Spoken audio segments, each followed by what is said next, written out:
सुद्धा भाष्य केलंय। तसंच स्वतःच्या व्यक्तिमत्वाबद्दल बोलत असताना अजित पवार यांनी शरद पवार यांच्या सोबतच्या नात्याची आठवणही काढली। दरम्यान स्थानिक स्वराज्य संस्थांच्या निवडणुका स्वबळावरती लढण्याचे संकेतही आज अजित पवार यांनी दिले आहेत।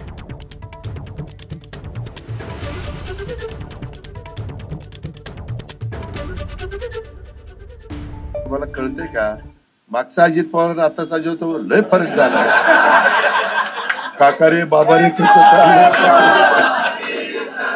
त्याच्यामध्ये आता काळानुरूप जसं वय वाढतं तसं आपल्याला बदलावं लागतं। त्याच्यामध्ये मॅच्युरिटी येते, मॅच्युरिटी। आता पूर्वी कसं आपण काही केलं तर आपल्यावर पांघरून घालायला साहेब असायचे, आता आपल्यालाच पांघरून घालायचं। त्याच्यामुळं बाबांनो गमतीचा भाग जाऊ दे, पण तुम्ही खरं ते समजून घ्या। मागं मी असंच एकदा बोलता बोलता म्हणालो किंवा आपल्याला काही दिल्लीमध्ये जाऊन कुणाला विचारून काही करावं लागत नाही।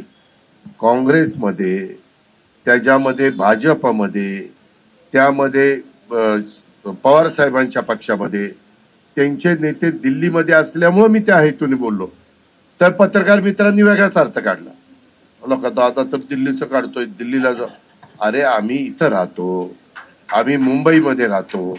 मी पक्षाचा अध्यक्ष असल्यामुळे काही असेल तर मी बारामतीत असतो, मी पुण्यात असतो। त्याच्यामुळं आम्हाला तिकडं जायची गरज नाही, इथं बसून आम्ही आमचे निर्णय घेऊ। कुणी आणि चुलत्या पुतण्याचं मला नको सांगू,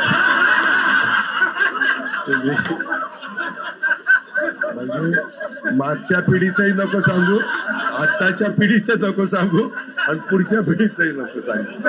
आपल्या इथं शिरूरमध्ये माझी भावकीच मला सोडून गेली।